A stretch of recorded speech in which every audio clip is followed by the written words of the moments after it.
నమస్తే నేను చందన welcome to great Andhra ఇప్పటివరకు ఉన్న టాప్ స్టోరీస్ చూద్దాం వై నాట్ కాదు బాబు స్టార్ట్ విత్ పులివెందుల లోకేష్ కు ఫుల్ ప్రచారం పవన్ ఘనతే జగన్ హయాంలో రీసర్వే వద్దు ఇప్పుడు ముద్దు విశాఖ స్టీల్ ప్లాంట్ పై మరో కోణం పసలేని లాజిక్ లేని సవాళ్లు ఇవి ఎన్నికలు జరిగిన సమయంలో రాష్ట్రంలో 100% సీట్లు గెలిచి చరిత్ర సృష్టిస్తాం అంటూ చెప్పుకున్న చంద్రబాబు నాయుడు వై నాట్ పులివెందుల అంటూ ఒక నినాదాన్ని తీసుకున్నారు. వై నాట్ 175 గారి తమ్ముళ్ళు వై నాట్ పులివెందుల. ఇప్పుడు నేను పులివెందులు అడుగుతున్నా, వై నాట్ పులివెందుల. పులివెందుల అనేది జగన్ సామ్రాజ్యం అని తెలుసు కానీ అక్కడ గెలవబోయేది లేదని నమ్మకం ఉంది కానీ వై నాట్ పులివెందుల అనే పదం తమ కార్యకర్తలకు స్ఫూర్తిస్తుందని బాబుగారు అప్పట్లో అనుకున్నట్టున్నారు. పులివెందులను కూడా గెలవడం సంగతి ఏమో కానీ అధికారం చేజిక్కిన తర్వాత ఇప్పుడు ఆయన స్టార్ట్ విత్ పులివెందుల నినాదాన్ని జపించాల్సిన అవసరం ఏర్పడేలా ఉంది. లేకుంటే పార్టీ మొత్తం మునిగిపోతుందనే భయాలు కూడా వ్యక్తమవుతున్నాయి. అధికారం దక్కిన తర్వాత ఎన్డీఏ కూటమి పార్టీల మధ్య రాష్ట్ర వ్యాప్తంగా అన్ని నియోజకవర్గాల్లో ఆధిపత్య పోరాటాలు నిత్య కృత్యమయ్యాయి. పరస్పరం కొట్లాడుకుంటున్నారు. లిక్కర్, ఇసుక దందాలు వంటి వ్యాపారాల విషయంలో చాలా చోట్ల కూటమి పార్టీల నేతలు సిండికేట్ అయిపోయి పంచుకుంటున్నారు. ఇతరత్రా పెత్తనం చెలాయించే విషయాల్లో తమ మాటే నెగ్గాలని, తమ మనుషులకే దక్కాలని నానా బీభత్స కాండలను సృష్టిస్తున్నారు. కూటమిని ఈసారి ఒకరు ఓడించాల్సిన అవసరం లేదు, మేమే ఒకరి వెనుక ఒకరు గోతులు తవ్వుకుని ఓడించుకుంటాం అనే రీతిలో వ్యవహరిస్తున్నారు. ఇవి ప్రస్తుతం పులివెందుల నియోజకవర్గంలో పరాకాష్ఠకు చేరుకున్నాయి. కూటమిని కాపాడుకోవాలంటే, కనీసం సొంత పార్టీని ముఠాకుములాటల నుంచి కాపాడుకోవాలంటే పులివెందుల్లోనే చంద్రబాబు స్టార్ట్ చేయాల్సిన పరిస్థితి. పులివెందుల్లో పార్టీకి ఠికానా లేదు కానీ తెలుగుదేశంలో ముఠాలు మాత్రం రాజ్యమేలుతున్నాయి. నియోజకవర్గంలో తమ పార్టీకి బలం లేకపోయినా సరే అనుచరుల ముసుగులో అన్ని వ్యవహారాల్లో అందినంతా దోచుకోవాలనే వారి ఆతృత మాత్రం విపరీతం. తెలుగుదేశం, జనసేన పార్టీల నాయకులు మంచి సయోధ్యతో కలిసిమెలిసి ఐక్యంగా ఉంటూ వాటాలు పంచుకుని తమ దోపిడీ దందాలను కొనసాగిస్తున్నారు. లిక్కర్ దుకాణాల విషయంలో ఇరు పార్టీల సిండికేట్లే చెలరేగుతున్నాయి. అదే సమయంలో ముఠా కక్షలు చెలరేగుతున్న నియోజకవర్గాలు కూడా చాలానే ఉన్నాయి. కూటమి పార్టీల మధ్య విభేదాలు ఒక ఎత్తు, తెలుగుదేశం పార్టీలోనే అంతర్గతంగా కూడా అదే స్థాయి ముఠా కక్షలు చెలరేగుతూ ఉంటే అధినేత చంద్రబాబు ఏం చేస్తున్నట్టు? పార్టీని సమైక్యంగా బలంగా ఉంచుకోవాలంటే ఆయన తన నష్ట నివారణ చర్యలను పులివెందుల నుంచే ప్రారంభించాల్సి ఉంటుందని విశ్లేషకులు భావిస్తున్నారు. మంత్రి లోకేష్ గురించి టీడీపీ ప్రత్యేకంగా ప్రమోషన్ కార్యక్రమాలు నిర్వహిస్తోంది.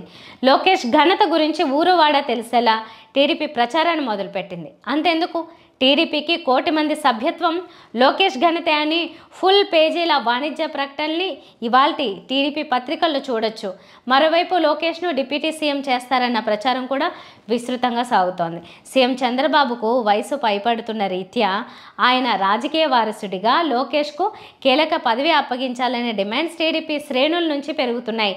మరీ ముఖ్యంగా డిప్యూటీ సీఎం పవన్ కళ్యాణ్ అత్యుత్సాహం ప్రదర్శిస్తున్నారని, ప్రభుత్వం అంటే తానే అన్నట్టు వ్యవహరిస్తున్నారని టీడీపీ శ్రేణులు గుర్రుగా ఉన్నాయి.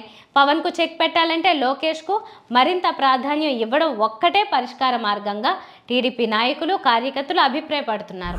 ఈ మధ్యకాలంలో పవన్ కామెంట్స్ ప్రభుత్వానికి రాజకీయంగా నష్టం కలిగించేలా ఉన్నాయి. పవన్ తీరుతో టీడీపీ కూడా అప్రమత్తమైనట్టు కనిపిస్తోంది. అందుకే లోకేష్కు విస్తృత ప్రచారం కల్పిస్తోంది. ప్రభుత్వం తరపున ఇస్తున్న వాణిజ్య ప్రకటనలో సైతం లోకేష్కు సంబంధం లేకపోయినా ఆయన ఫోటోను వాడుతున్నారు. ఇదంతా లోకేష్ను భావి నాయకుడిగా తెలియజేయడంలో భాగంగానే చూడాలని టీడీపీ శ్రేణులు అభిప్రాయం వ్యక్తం చేస్తున్నాయి. కూటమి పాలన సాఫీగా సాగుతుంటే లోకేష్ గురించి ఇప్పట్లో ఇలా ప్రచారం చేసేవాళ్ళు కాదని అంటున్నారు.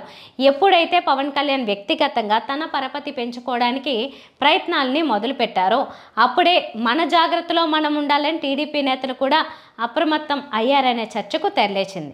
లోకేష్కు పట్టాభిషేకం చేసే క్రమంలో నెమ్మదిగా ఆయన రాజకీయ పాలనా సామర్థ్యాన్ని ప్రజలకు వివరించడానికి మొదట ప్రాధాన్యం ఇవ్వాలని టీడీపీ వ్యూహాత్మకంగా ముందుకెళ్తోంది. ఇందులో భాగంగానే లోకేష్ వల్లే ఫలానా మంచి పనులు జరుగుతున్నాయంటూ వార్తా కథనాలు అలాగే వాణిజ్య ప్రకటన రూపంలో టీడీపీ ప్రమోషన్ కార్యక్రమాన్ని తలకెత్తుకుంది. వైఎస్ జగన్ హయాంలో భూముల రీసర్వేపై నాడు ప్రతిపక్ష పార్టీలుగా టీడీపీ, జనసేన తీవ్ర విమర్శలు చేశాయి. మీ భూములు లాక్కోవడానికే రీసర్వే చేస్తున్నారని నాడు ఆరోపించారు. ఇప్పుడు అదే రీసర్వేను మళ్ళీ సోమవారం నుంచి రాష్ట్ర వ్యాప్తంగా చేపట్టనున్నారు. దీన్ని ఎలా అర్థం చేసుకోవాలి అని ప్రశ్నించే పరిస్థితి. రీసర్వేపై ప్రజల్లో భయం పట్టుకుంది. అనవసర గొడవలకు పాలకులే కారణమవుతున్నారని ప్రజలు మండిపడుతున్నారు. అయితే గత ప్రభుత్వ హయాంలో మాదిరిగా రీసర్వేలో తప్పులు జరగవని కూటమి ప్రభుత్వాధినేతలు నమ్మబలుకుతున్నారు. సర్వే అంటేనే రచ్చకు తెరనేపినట్టు అవుతుంది.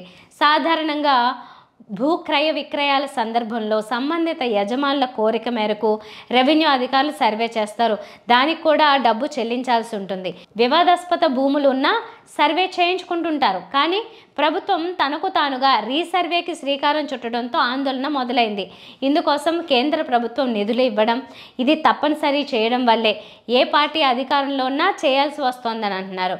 వైసీపీ ఘోర పరాజయానికి కారణమైన వాటిలో రీసర్వే కూడా ఒకటి. అలాంటి దాన్ని ఇప్పుడు కూటమి సర్కార్ మళ్ళీ మొదలుపెట్టింది. రీసర్వేపై ప్రజల నుంచి ఎలాంటి స్పందన వస్తుందో చూడాలి. ప్రస్తుతానికైతే ఒక రకమైన ఆందోళన మాత్రం ఉంది. ఎందుకంటే గ్రామీణ ప్రాంతాల్లో రీసర్వే కారణంగా కొందరి భూముల్లో తేడాలు వస్తాయి. ఏళ్ల తరబడి సాగు చేసుకుంటున్న భూమిలో అడుగు మేర పోగొట్టుకోవాల్సి వచ్చినా తప్పకుండా గొడవలు జరుగుతాయి. ఇలాంటి సమస్యల్ని ప్రభుత్వం ఎలా అధిగమిస్తుందో చూడాలి. విశాఖ ఉక్కు పరిశ్రమకు కేంద్ర ప్రభుత్వం 11,440 కోట్ల ప్యాకేజీని ప్రకటించింది. ఈ ప్యాకేజీపై భిన్నాభిప్రాయాలు వ్యక్తమవుతున్నాయి. కూటమి నేతలు ఆనందం వ్యక్తం చేస్తున్నారు. అయితే ఈ ప్యాకేజీపై కార్మిక నేతల కోణం గురించి తెలుసుకోవాల్సిన అవసరం ఎంతైనా ఉంది. ఈ సందర్భంగా BSNL ఉద్యోగులకు కేంద్ర ప్రభుత్వం ఇచ్చిన ప్యాకేజీని గుర్తు చేస్తున్నారు. ఇదే మోదీ సర్కార్ BSNL ఉద్యోగుల కోసం ఇచ్చిన భారీ ప్యాకేజీ గురించి తెలుసుకోవాలి. BSNL అభివృద్ధి కోసం అంటూ మోదీ సర్కార్ 3.5 లక్షల కోట్ల ప్యాకేజీని ప్రకటించడాన్ని కార్మిక నాయకులు గుర్తు చేస్తున్నారు. మొత్తం 1.50 లక్షల మంది BSNL ఉద్యోగులు ఉండగా కేంద్రం భారీ ప్యాకేజీ ప్రకటించిన తర్వాత 80,000 మంది ఉద్యోగులు VRS తీసుకున్నారని కార్మిక నాయకులు అంటున్నారు. అలాంటి ఎత్తుగడ ఏదో కేంద్ర ప్రభుత్వం వేసిందని కార్మిక నాయకులు అనుమానిస్తున్నారు. విశాఖకు చెందిన సుమారు 700 మంది నిపుణులైన ఉద్యోగులు VRS తీసుకున్నట్టు కార్మిక నాయకులు చెప్తున్నారు. వీళ్లకు భారీ ప్యాకేజీ ఇవ్వాల్సి ఉంది.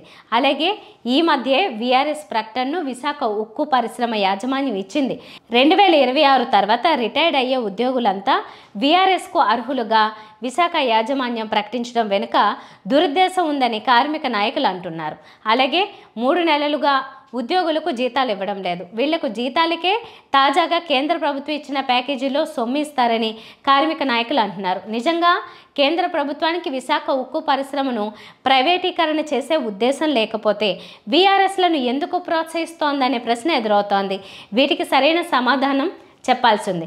మరీ ముఖ్యంగా విశాఖకు మైన్స్ కేటాయించాలని కోరుతుంటే దాన్ని మాత్రం పట్టించుకోకపోవడాన్ని ఎలా అర్థం చేసుకోవాలని కార్మిక నాయకులు నిలదీస్తున్నారు. లై డిటెక్టర్ టెస్టుకు తాను సిద్ధమే అని చెప్పుకున్నంత మాత్రాన నిజాయితీ పరుడిగా తేలడం కష్టం. కానీ అలాంటి అపోహలో కేటీఆర్ ఉన్నట్టుగా కనిపిస్తోంది. దబాయించి మాట్లాడడం ద్వారా తాము చెప్పేది నిజమని ప్రజలను నమ్మించవచ్చునని కేటీఆర్ భావిస్తున్నట్టుగా కనిపిస్తోంది. ఫార్ములా కార్ రేస్ పేరిట జరిగిన అవినీతి పర్వం గురించి ఇప్పుడు ACB, ED కేసుల విచారణలు నడుస్తున్నాయి. ఇప్పటికే ED విచారణకు కేటీఆర్ 2 పర్యాయాలు హాజరయ్యారు. తెలంగాణ ఇమేజ్ని ప్రపంచంలో నెక్స్ట్ లెవెల్కు తీసుకువెళ్లే ప్రయత్నమే ఫార్ములా కార్ రేస్ అనేది కేటీఆర్ వాదన. ఎటొచ్చి అందులో పైసా అవినీతి కూడా జరగనే లేదని ఆయన తొలి రోజు నుంచి ఢంకా బజాయించి చెబుతూనే ఉన్నారు. అయితే కేటీఆర్ విచారణ తీరు మీద చేస్తున్న కొన్ని ఆరోపణలు, విమర్శలు మాత్రం తమాషాగా ఉంటున్నాయి. ED, ACB ఇద్దరు ఒకే తరహా ప్రశ్నలు మార్చి అడుగుతున్నారని ఆయన అంటున్నారు. ఏ తప్పు చేయకపోయినా, ఒక్క పైసా అవినీతికి పాల్పడకపోయినా రేవంత్ రెడ్డి ప్రభుత్వం కక్ష సాధింపు చర్యల్లో భాగంగా కేసు పెడితే విచారణ అధికారులను, విచారణ సంస్థలను గౌరవించి 9 తారీఖు నాడు ACB విచారణకు హాజరయ్యాను. 16 తారీఖు నాడు ACB కేసు పెట్టింది కాబట్టి ED కూడా కేసు పెట్టి మరి వాళ్ళ విచారణకు పిలిస్తే ED విచారణకు కూడా హాజరయ్యాను. 2 సంస్థలు కూడా ఒకటే రకమైన ప్రశ్నలు దాదాపు 7-8 గంటల పాటు అడిగిందే అడిగి మొత్తానికి అన్ని వివరాలు తీసుకున్నాను. ఒకే నేరానికి సంబంధించి కదా విచారణ జరుగుతోంది. మరి ప్రశ్నలు ఒకే తీరుగా ఉండక వేరువేరుగా ఎలా ఉంటాయి అనే లాజిక్ కేటీఆర్కు తోచినట్టు లేదు. అలాగే ఆయన లై డిటెక్టర్ టెస్ట్కు తాను సిద్ధమని చెప్పడం ఇంకో కామెడీ. ఆ మాట చెప్పడంలో ఆయన ఒక మెలిక పెడుతున్నారు. తనతో పాటు రేవంత్ రెడ్డి కూడా లై డిటెక్టర్ టెస్ట్ తీసుకోవాలట. నేరం విచారణ కేటీఆర్కు సంబంధించి జరుగుతూ ఉంటే ఆయన రేవంత్ను లై డిటెక్టర్ టెస్ట్ తీసుకోవాల్సిందిగా ఎందుకు కోరుతున్నారో అసలు అర్థం కాని సంగతి. రేవంత్ రెడ్డి గారికి నేను ఒక ఆఫర్ ఇస్తా ఉన్నా. రేవంత్ రెడ్డి గారు, నీకు నిజాయితీ ఉంటే, నీకు ధైర్యం ఉంటే ఒక పని చేద్దాం. నేను తయారుగా ఉన్నా, నువ్వు ముందుకు రా, జడ్జి గారు ముందు కూర్చుందాం. ఏసీబీ జడ్జి అయినా, హైకోర్టు న్యాయమూర్తి గారైనా, లేదా మీకు ఇష్టమైన న్యాయమూర్తి ఎవరి ముందైనా కూర్చుందాం. మీ మీద ఏసీబీ కేసు ఉంది, నా మీద ఏసీబీ కేసు ఉంది. నీ మీద ఈడీ ఛార్జ్ షీట్ చేసింది, నా మీద ఈడీ విచారణ జరుగుతున్నది. మీరు మొత్తం ఈ టీవీలు అన్నీ ఉన్నాయి కదా, మొత్తం మీడియా ఉంది కదా, లైవ్ టీవీ పెట్టండి. నేను రేవంత్ రెడ్డి గారు ఇద్దరం కూర్చుంటాం న్యాయమూర్తి ముంగట. మీరు ఏ ప్రశ్నను అడగండి కేసుకు సంబంధించి, ఆయన కేసు నా కేసు. ఇద్దరికి లై డిటెక్టర్ పరీక్ష పెట్టండి. ఇద్దరికి కూడా లై డిటెక్టర్ పరీక్ష పెట్టండి. మొత్తం రాష్ట్ర ప్రజలందరూ చూస్తుండగా ఒక 50 లక్షలు 20 లక్షల రూపాయలు ఒడిచిపోతుంది. లేకపోతే ఈ 10 కోట్ల రూపాయలతోని అనవసరంగా ప్రజాధనం దుర్వినియోగం అయ్యే విధంగా, ఇంతమంది ఉన్నతాధికారుల టైం వేస్ట్ అయ్యే విధంగా, ఇంతమంది మీడియా సంస్థల టైం వేస్ట్ అయ్యే విధంగా ఈ కక్ష సాధింపు విచారణ మంచిది కాదు. ఎట్టి పరిస్థితుల్లోనూ వాస్తవ రూపం దాల్చిన విధంగా పెద్ద పెద్ద సవాళ్లు విసురుతూ ఉంటే ప్రజలు తనను నిజాయితీపరుడు అనుకుంటారని కేటీఆర్ భ్రమల్లో ఉన్నట్టు కనిపిస్తోంది. వీటన్నింటికంటే గొప్ప ట్విస్ట్ కూడా కేటీఆర్ ప్రవచిస్తున్నారు. ఫార్ములా ఈ కార్ రేసును తనను విచారించడం కోసం ప్రభుత్వానికి 5 నుంచి 10 కోట్ల రూపాయలు ఖర్చు అవుతుందట. ఈ కేసును విచారించడానికి బదులుగా ఆ డబ్బును ప్రజల కోసం వినియోగిస్తే కనీసం కొందరు రైతులకు రైతు బంధు సాయం అందించవచ్చు అని ఆయన ప్రభుత్వానికి సూచన చేస్తున్నారు. అంటే తనను విచారించకుండా ప్రభుత్వం డబ్బు మిగలబెట్టుకోవాలని అంటున్నారు. ఈ విచారణకి దాదాపుగా 5 నుంచి 10 కోట్ల రూపాయలు ఖర్చు అవుతుంది అని ఇవాళ ఉదయమే పేపర్లో చూసిన. అందుకే ముఖ్యమంత్రి రేవంత్ రెడ్డికి నేను ఒక మాట చెప్పదలుచుకున్నాను. రేవంత్ రెడ్డి గారు, మీరు మీ కక్ష సాధింపు చర్యల్లో భాగంగా మీ మీద ఏసీబీ కేసు ఉన్నది కాబట్టి నా మీద ఏసీబీ కేసు బనాయించినావు. నీ మీద ఈడీ కేసు అయింది కాబట్టి నా మీద ఈడీ కేసు పెట్టినావు. ఏమి ఇబ్బంది లేదు, నువ్వంటే దొరికినోనివి, నేనంటే నిజాయితీ పరుణ్ణి, ధైర్యం ఉన్నాను కాబట్టి ఎదుర్కొంటా. కానీ ఈ 5 కోట్లు 10 కోట్లు ప్రజాధనం ఏదైతే వృధా అవుతున్నదో ఆ 10 కోట్ల రూపాయలతో బ్రహ్మాండంగా ఇంకొక 500 మంది రైతులకు రుణమాఫీ చేయొచ్చు. ఆ 10 కోట్ల రూపాయలతో దాదాపు 2500 మంది పెద్ద మనుషులకు పెన్షన్లు ఇవ్వచ్చు. వారేవా, ఇలాంటి ఇన్నోవేటివ్ ఐడియాలు కేటీఆర్కు ఎలా వస్తాయో ఏమిటో మరి. ఇవి వాళ్ళ టాప్ స్టోరీస్. మరిన్ని అప్డేట్స్తో కలుద్దాం. నమస్తే.